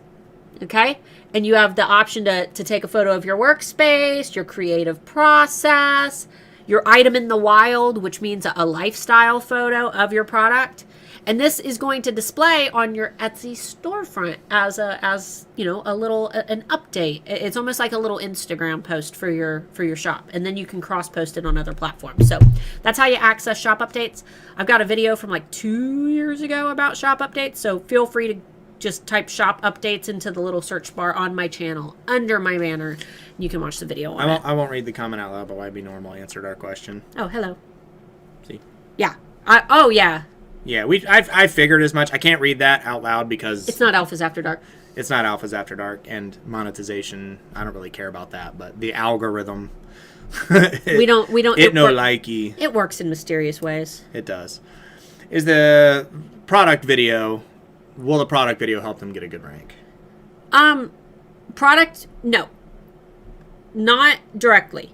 Once again, the things that help with ranking, it's not ranking that we're talking about, okay? Let's start at the top. You need to have, in order to rank, what you need is a listing quality score. Mm-hmm. Okay? So what you want to do are things that contribute to your listing quality score, because your listing quality score is one of the factors that helps you to rank. Okay? So what do you do to build your listing quality score? Well, SEO, tags and titles, those help your listing quality score. Sales, positive engagement, and reviews of that listing. adding a video is not going to help the algorithm. The algorithm doesn't care. The algorithm doesn't care how many photos you have. The algorithm isn't reading to see what, if you have a listing video, the algorithm isn't reading your descriptions. The algorithm is only looking at your tags and titles and your listing quality score. But adding a listing video is going to help the buyer, the human being who is going to buy your product. It is going to give them an additional view into what your product is. And it's like that lottery ticket example that I gave earlier, okay? Think of your 10 listing photos as lottery tickets and your listing video as a lottery ticket. So that's 11 lottery tickets. If I asked you, I said, okay, I've got 11 lottery tickets here. You can scratch off one of them. You can put like one listing photo. Or you can scratch off all 11. What are you going to do? You're going to want to scratch off all 11, right? If you know that one of those could be a winner, you're going to want to scratch off all 11 lottery tickets to try to win that money. So every time that you add something that helps the buyer's perception and encourages them to buy and helps them to make a purchasing decision, you are scratching off another lottery ticket. You have another opportunity. We've got, it's like laws of probability here. The more that you give to that shopper, the more opportunities that you have to convert them into a buyer. Are listing videos essential? No, I buy listings all the time that don't have videos. Yeah. But if there's a video, I'm going to watch it. And it might be the one thing that persuades me to actually make that purchase. It's an opportunity. So, hope that helps. If changes in titles and tags on a listing take 6 to 8 weeks for Etsy to read it, how long does it take to read Google my change product description section? Not as long as it's not taking Etsy 6 to 8 weeks to read your listing. It's taking Etsy 6 to 8 weeks to build a listing quality score. To build a listing quality score. Once you put that up there, it's not going to be immediate that Google reads it. It's just however long it takes Google to read Etsy through. So probably not very long. Yeah, I think that Google indexing is a lot short. But at the same time, don't obviously put your superstar keywords into your descriptions, but make sure that you're not doing the old practice of taking your whole title and pasting it into your description, or spending hours doing keyword research so you can optimize your description. Google's smarter than that. Well, and ultimately, when you search for something on Google, if Google recommends Etsy, they don't recommend singular products. They recommend a product search page with a lot of different products. Usually, yeah. It's very hard to rank on Google for Etsy, because not only are you competing as a singular listing, but you're also competing with every other item on Google, not just Etsy, but on Google, every website, every brand, every eBay listing, every Amazon listing. Yeah. It's you against the whole world. And if you're in a big industry, that you're not gonna outdo big companies. Right. Unfortunately, that's just the honest way to do it. If you're selling like sterling silver jewelry, you will not rank above Tiffany & Co. You will not rank above Helzberg. You will not rank above, what's another one? Zales. Zools. Sounds like a... Anyway. I'm going to go back and change the listings that I did not handle well when I opened the shop that are not performing well at all. Yeah, totally. That's what you should do. What does Starla's shirt say? I can't see the bottom. It's Camp Unis Honest. Camp Unis Honest. It's not anus. It's honest. Unis Honest. Thanks for killing the friggin' monetization. That's not a bad word. That's proper terminology. Ivy Normal said I tried to keep it appropriate. That's not to us. That's not inappropriate. We just can't say that kind of stuff out loud. Yeah, you guys can. Algorithm. Yeah, you're fine. Chat's fine. Chat's fine. Not interested in editing as I am in composition and technique. That's your prerogative.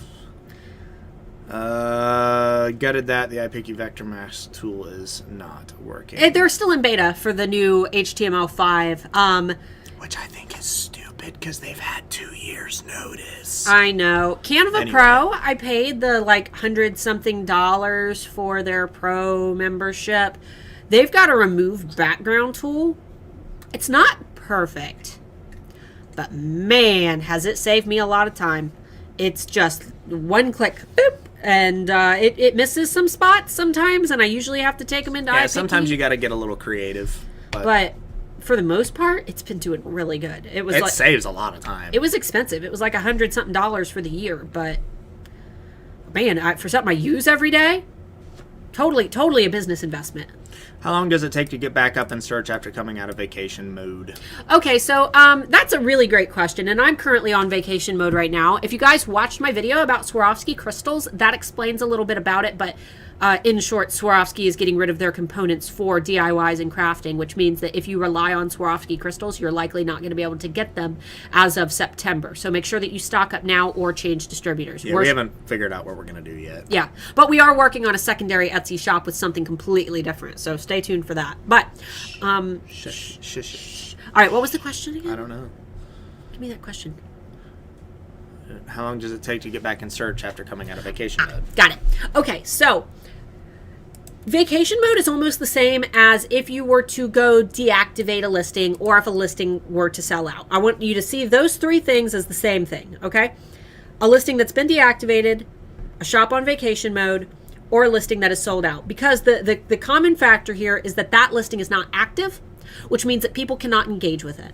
So if I were to sell out of a listing for 24 hours, if I were to go on vacation mode for 24 hours, if I were to deactivate a listing for 24 hours, it likely wouldn't affect me at all, because that's only a short period where people couldn't engage with that listing, right? And it's not that you go on vacation mode and Etsy is just like, oh, they were on vacation, let's take them out of search. It's not the fact that you were in vacation mode. It's the fact that you can't maintain your listing quality score because people aren't able to engage with your listings during that time, right? They're not being able to click on your listings and find them and favorite them and buy them and all that. So it's not that you're on vacation mode. It's that people can't engage with your listings while they are inactive, whether that be because they're sold out, whether you've deactivated them for a short time, or whether your shop is on vacation mode. There is no set time frame. It's not one of those cases where, Etsy says, after this many days, we take you out of search. That's not what happens. You still have listing quality scores. Basically, Etsy just needs a little reminder. They need a reminder that you still exist once you reactivate your shop, and you need to trigger engagement in your shop to get people clicking around again, to let Etsy know, hey, I'm back. I'd like to be placed back in search. The way I recommend doing this, though, is I recommend starting to post your products on social media when you return. Have a big sale. Do something fun. Release some new products and advertise everywhere, because what you want is people coming into your shop, clicking around, maybe buying some things, maybe favoriting some things. But you just want that activity to come back, because that's going to tell Etsy, hey, I'm back. My listings are back. Please put me back in search. And it can take a little bit of time to float back to your positions, but it is possible, and it's not something that's going to destroy your shop. I've got a whole video on vacation mode that you can find on my channel. You're not going to repeat your question, Ann, because we just haven't gotten to your question yet. Yep, takes us a while. Yep. All right. Okay, so a couple people giving recommendations on Friday Bean Topics. Do one on how to use Rank Checker. Catherine got the same camera I use on eBay for $70. There you go. Love that camera. I don't buy things secondhand just because I've had so many bad experiences with that. But one idea would be how to engage with audiences of your buyers on social media in general in order to generate sales and customer loyalty. Yeah, I think we kind of have one of those with Amber Marie from last year about her VIP club. We could do that. I would say go back and watch hers, though, from like last year, I think. The thumbnail's just her face. So that one should help as well, because she's the queen of engagement in her group. Her group is always raving. If I set the occasion section to Mother's Day, should I use gift for Mother's Day in the titles and tags? Okay, so let's talk about attributes. That's a good question. So first of all, are you using your attributes correctly? Before we get into your actual question, is your product a Mother's Day product? Because if it is not a Mother's Day product, you are misusing that attribute. For example, if this mug would make a great Christmas gift, under occasion, I would not put Christmas as the attribute unless this mug had a picture of Santa Claus on it. So don't put Mother's Day as your attribute unless it's a Mother's Day product, like a Happy Mother's Day card, Happy Mother's Day mug. That would be my first thing. But say that your product is for Mother's Day. Can you scroll back to the original question? No. Listen. Should I use Mother's Day and title or tags? If it is the keyword that you're really trying to optimize for, yeah, you could totally put it in your title. Now, Etsy tells us that we don't need to repeat things that are in our attributes in our tags. But if it was like the number one thing that you're trying to rank for, if you were selling a Mother's Day card, and that is exactly what your product is, there's no other way to say it. It's a Mother's Day card, and that's the term that you're really trying to rank for, your superstar keyword. Then yeah, I would stick it in my tags just for the heck of it. Either way, it's not going to hurt you.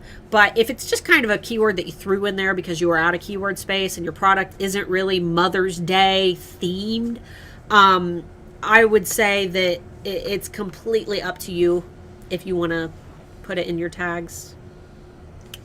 And I think Hala said maybe something about one-of-a-kind products. What about one-of-a-kind products? We've got that video that you haven't edited yet about one-of-a-kind products. Yeah, that should be going up next week early sometime. Yeah.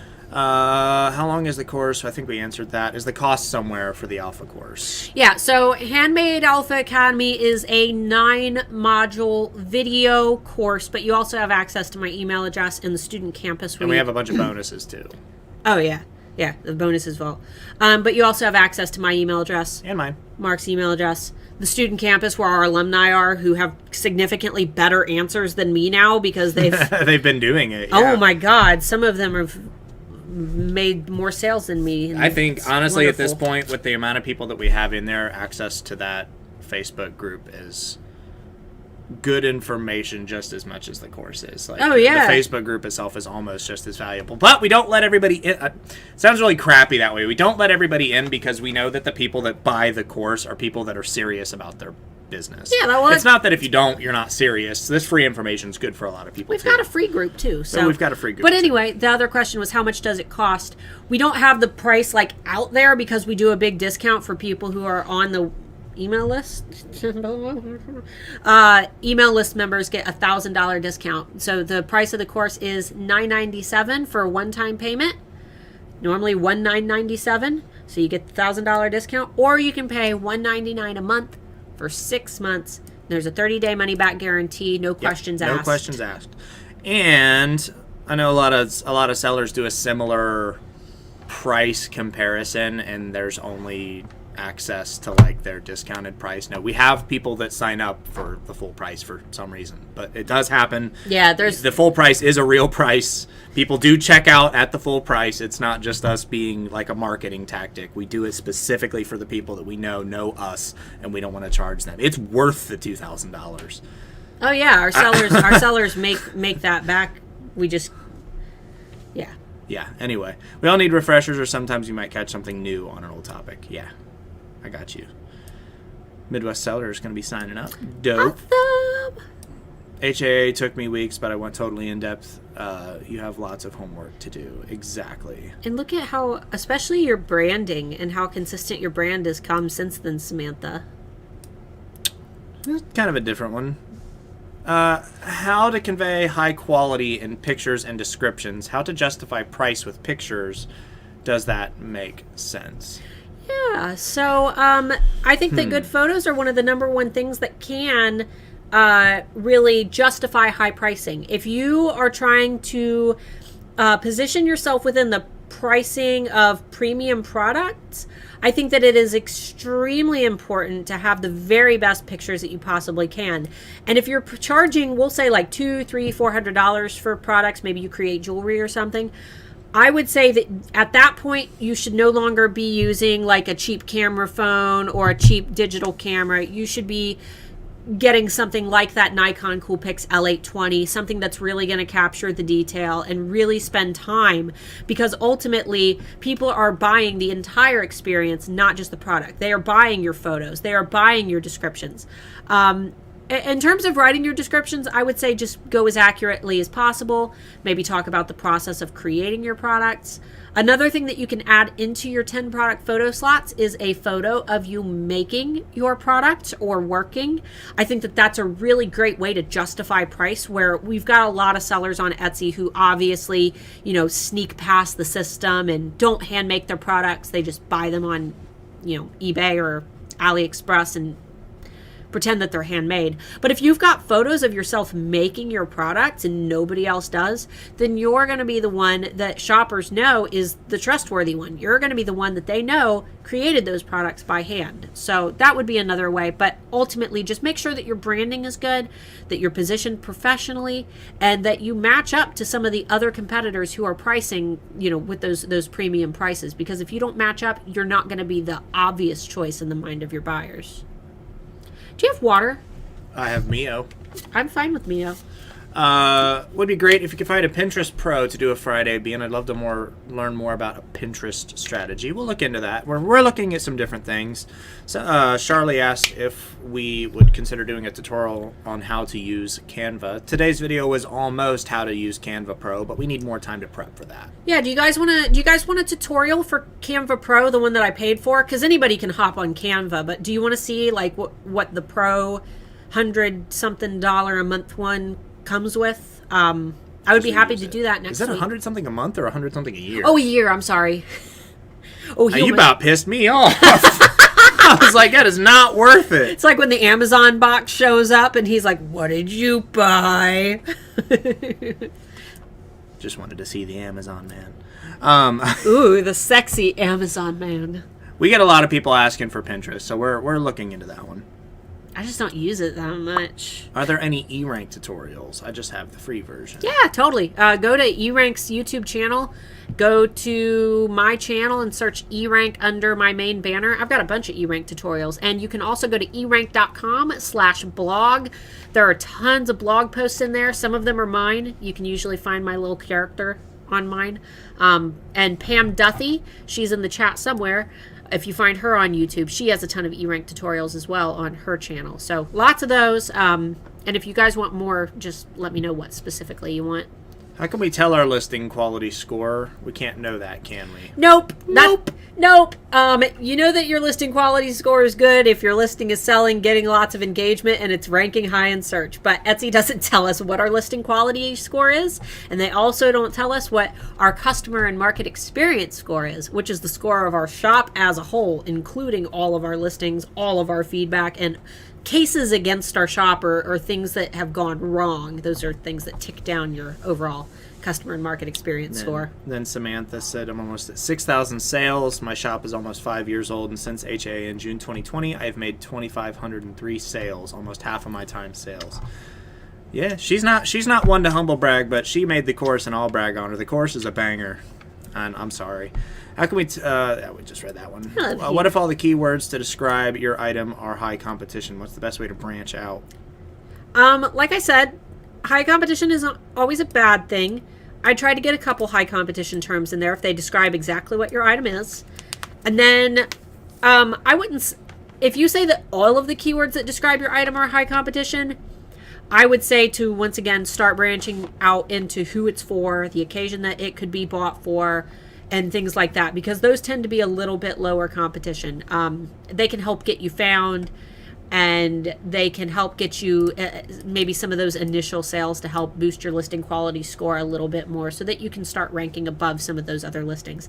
This is why Etsy SEO should not be your only thing, by the way, because Etsy SEO is hard, and even if you are number one on a search page, it still doesn't guarantee that you're going to be the thing that people buy. That's why creating a funnel where you are sending the traffic directly to your shop is so important. And that's what we teach in Handmade Alpha Academy.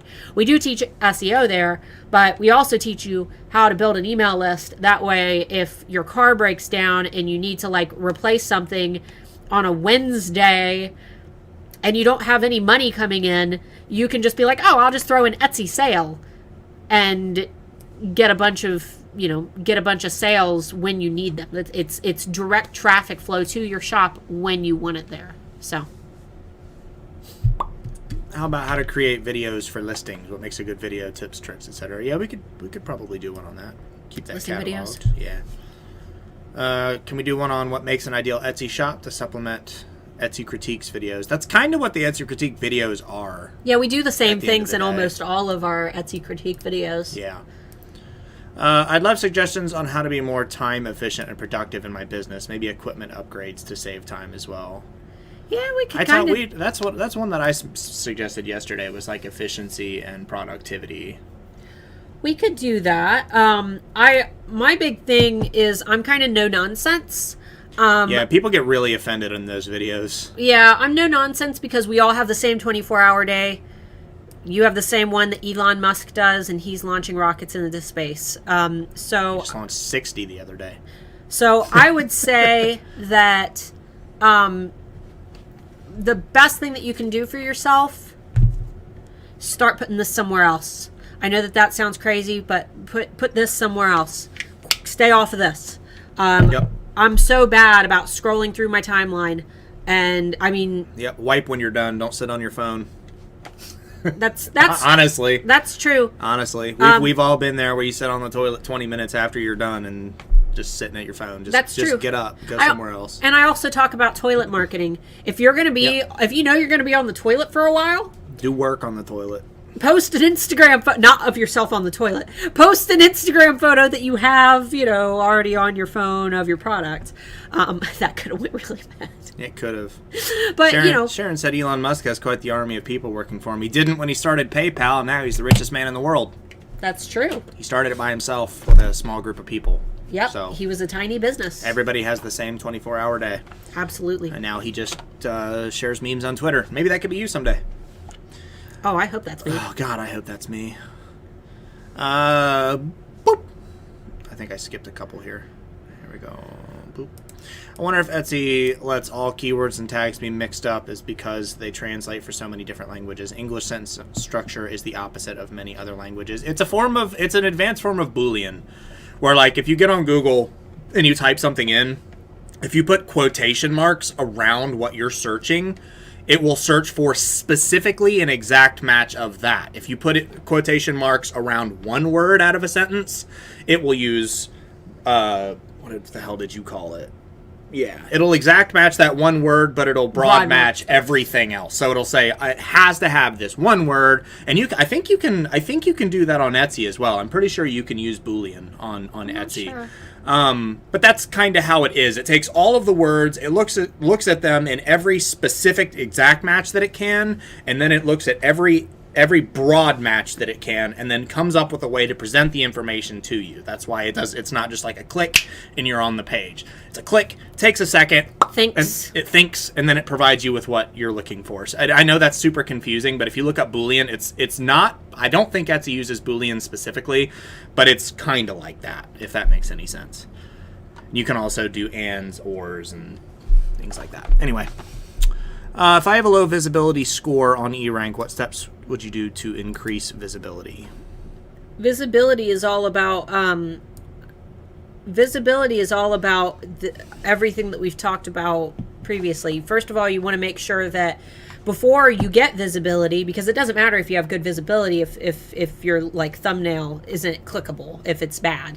So I would start with your photos and make sure that they're great. Mm-hmm. And then start looking at your SEO. Try to see if that listing is performing, how it's performing. I would enter it into the change tracker, start tracking it for a couple weeks, and then slowly begin working on the SEO for that listing. Start working on the tags and titles, and give those changes time to set in. Once again, it's going to be a process of around 3 weeks of you just monitoring it in the change tracker tool after you've made those changes. But it's all the same advice that I've given for everything else, though. It's a slow process. Tweak one listing at a time, very slowly, and give them time for those changes to really set in. All right, let's bang out a couple more, and then we'll end the stream because we're hitting at that 2-hour mark. Woo!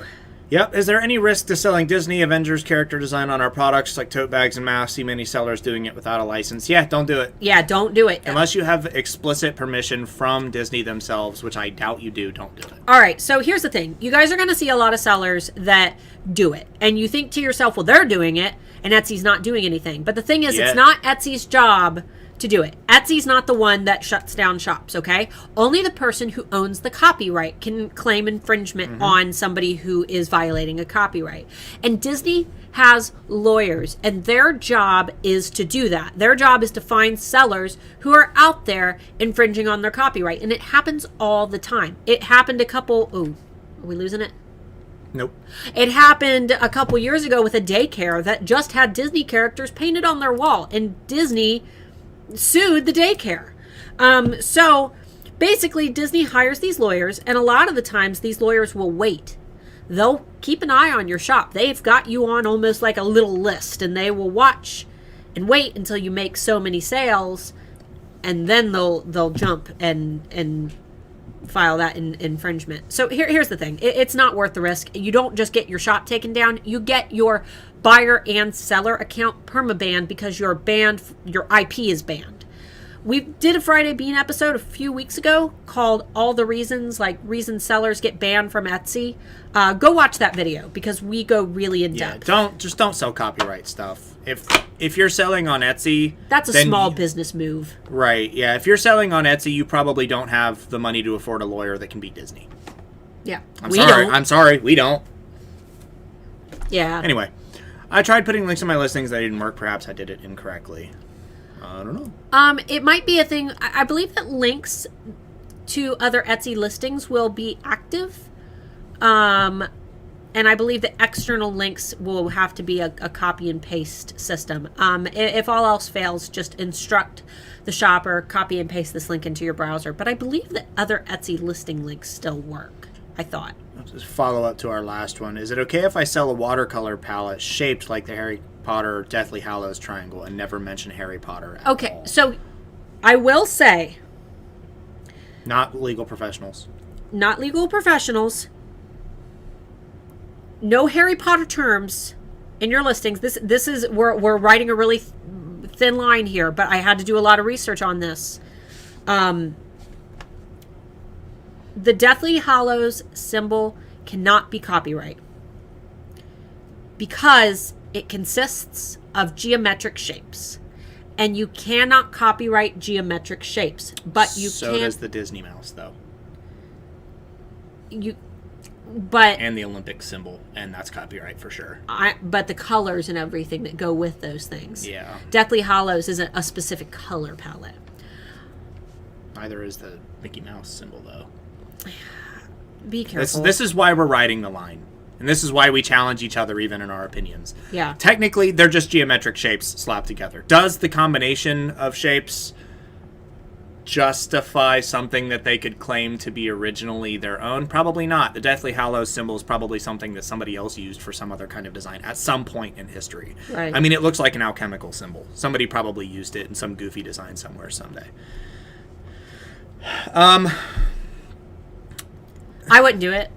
Yeah, I personally wouldn't, but I mean, your chances of getting in trouble are very slim. Again, not legal professionals. Yeah, but Just- if you were to put any keywords in there at all, like wizardry, you could get noticed. So just be careful. Just be careful. That's the best advice we can give. Just be careful. Yeah.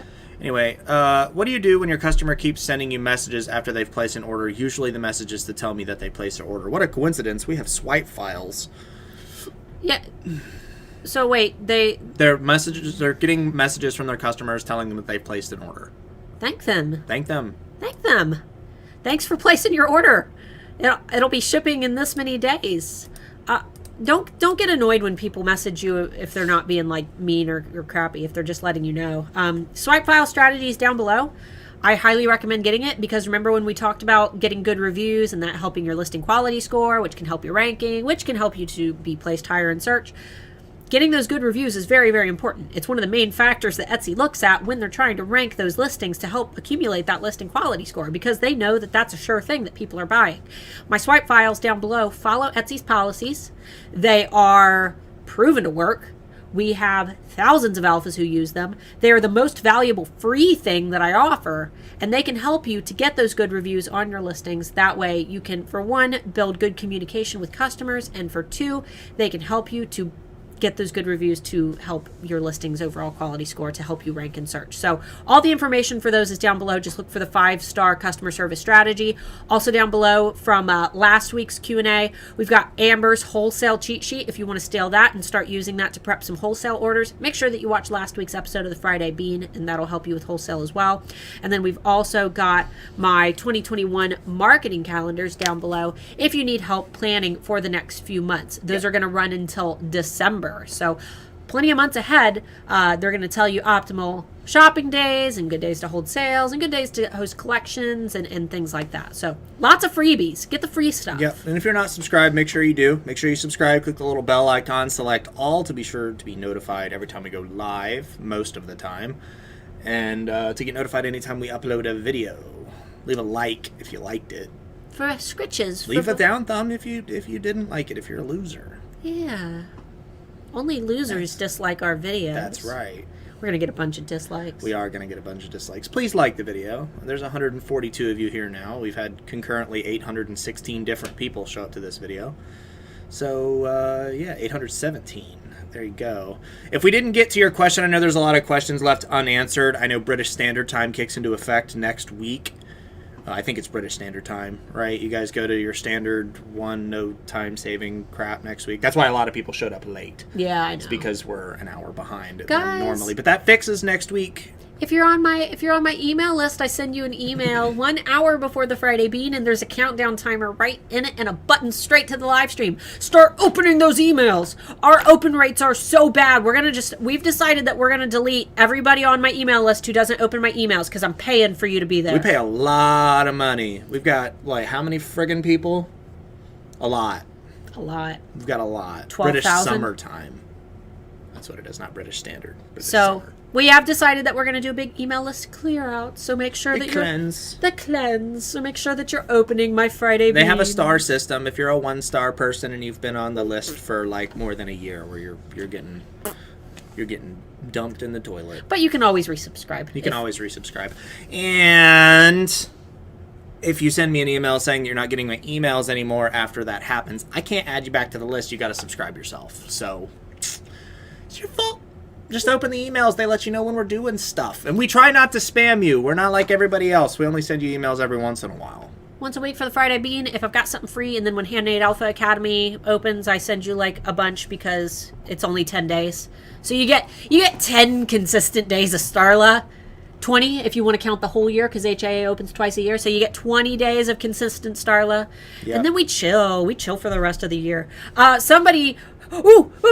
more. What? Ooh, What about watercolor palette Poison Apple? It unfortunately looks similar to the Poison Apple from Snow White, so it's making me worry a little. Don't use any terminology that could relate it, just like Samantha said with the Deathly Hallow. The Deathly Hallow symbol might be okay, but add the tag magic, then it's associated with Harry Potter, and the line is too thin to bother with. So do what you can to not get associated with things that you don't want to get sued for. That's like with the Disney stuff. Honestly, the worst thing that could probably happen is your shop gets shut down. But if you have a banger of a product and you sell like 100 of them, Disney might come and ask you for their cut. That's true. They're fully in their right to do so. So, yeah, just be careful. With everything in life, be careful. Look both ways before you cross the street. Don't put Harry Potter in your tags and titles. It's the same thing. That should be on a t-shirt. It shouldn't. Don't put Harry Potter in your tags and titles says Harry Potter in it. Don't do that. I was like, man, it would be funny to do a t-shirt that says don't mess with the mouse. And then I'm like, wait a minute, that would be messing with the mouse. So anyway, we love you guys. I'm going to go sit and Make it rain. Make it rain. Make it rain. Oh, that's a big... Can you not? As long as you... Ow! Let's not paper cut my eye. I'm going to go sit and think of whether or not I should curl my mustache or grow it straight down. Look at his We're dirty- still live. I know they're just sitting here watching us be goofy. Look at his mug. There's no more information. Mugshot. If you're still watching, it's because you love us, not our info. You know, you guys want to hear a funny last minute story? Good God. Last minute story. This made me think of it, Satin. When I was a kid, we had a bike trail by our house, and there were these delinquents who came and spray painted on the bridge on the bike trail, and somebody tried somebody tried to spray paint "Satan will eat your children" on the bridge, but they sold it as satin, and I laughed every single time I passed it because I'm like, ooh, satin will eat your children. Don't buy satin bed sheets. Silly goth kids. Buy a dictionary. I was gonna say the goth children need a dictionary. Chris said, please do not curl it. Mustache pull, curly or straight. Because I'm also, that's why I've got this like shaggy mess on my face right now, because I'm currently growing it down, but it's not long enough yet. But it's going to reach this awkward point. Please do not curl it. It's going to reach this awkward point where it's just going to like either look like 70s adult movie star. It already does. It already kind of does. Or I'm going to have to cowboy curl it. And I think the cowboy or Fu curl... Manchu. Well, that's once it's longer. So I don't know, y'all. What should I do? Should I curl it? Should I do the adult movie star? What should I do? What should I do? What should I do? All right, we'll see you guys next week, hopefully. Yeah, unless something terrible happens. But if something terrible happens, we'll email you. All right. Love you. Goodbye. Thanks for joining the game show. Goodbye. See you next week. Bye.